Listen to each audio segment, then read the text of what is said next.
Hello guys, it's Wipeouts Plays Games here, and today I'm bringing you some different types of timers in Minecraft. Some really useful ones here for multiplayer and single player. Survival, both work in survival actually, yeah, now thanks to the update. And that obviously, as you can see, is Cobweb. So with the new update it brought Silk Touch books, which could be added to shears to make Silk Touch shears. So what you will need is some shears, obviously, in the Silk Touch book, and that will then give you a Silk Touch book, Silk Touch shears even, and then you can combine it with unbreaking and efficiency to make them last longer, as they're quite an expensive pair of shears to make once you have actually made them and used a Silk Touch book on them, which is quite rare. So first of all, you're going to want to collect some cobwebs, which I can't actually do because I'm not in single player. Not in single player? What am I about? I'm not in survival, so I'm just going to end up breaking them like that. But then it will drop the shears, drop this. Yeah, I need to get my words out. It'll then drop the cobwebs, which you can pick up and make your tower timer. So I'm going to just start this off. So it then goes up, spits out a block, and so every cobweb which it goes through is roughly 20 seconds. So obviously 3 of these cobwebs is going to be about a minute. So this is probably 1 minute and 40 seconds apparently. Who knows whether it's actually true, but apparently it's supposed to be about that. So it'll then fall through and hit the pressure plate powering the piston.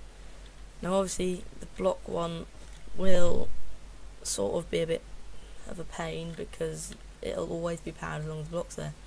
So to get the block to despawn, you'd have to think of some clever way to break the block, or by travelling far away for a while, then coming back to it, then it'll probably despawn. Or instead of using these, you could use a chicken.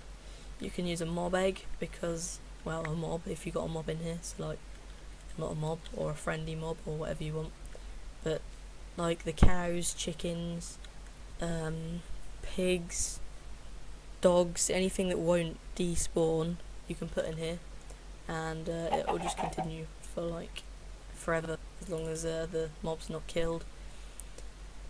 So yeah, that'll then just fall through, power the piston.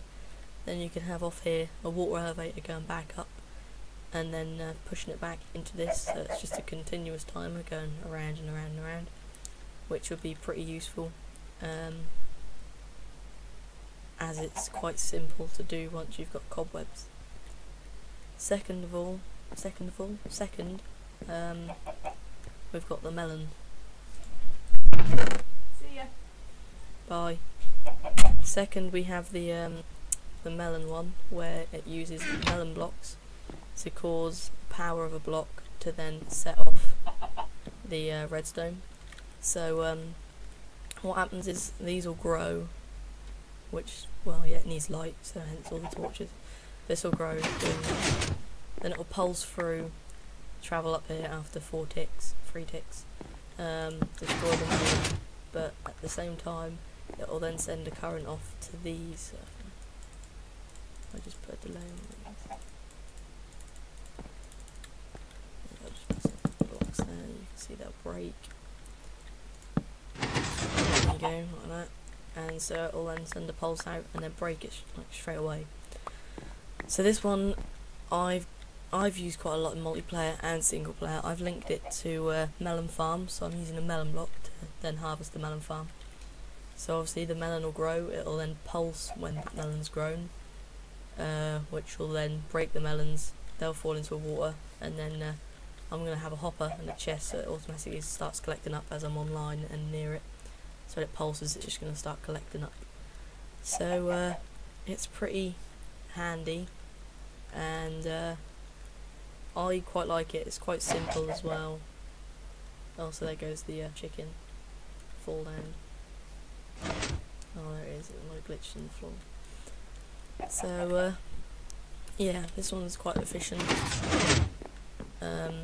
handy as well, because you can just leave it and not have to worry about it, because as long as these melon plants are here, it should automatically pulse, and obviously it'll harvest a lot over the time.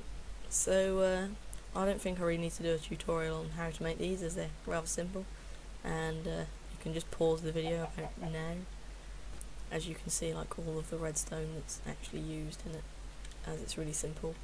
And then this one obviously is just really easy, with a tower with a redstone on top, dispenser with a block in it, and then a block to stop the dispenser from shooting too far out. It then stops it and it will fall down onto the pressure plate and power the piston. So that's the timers video. They're both really simple, both really efficient, and I quite like using them. So thanks for watching, guys. If you like the video and you want to see more, then subscribe, it's much appreciated, and give us a thumbs up if you enjoyed it. So thanks for watching, guys.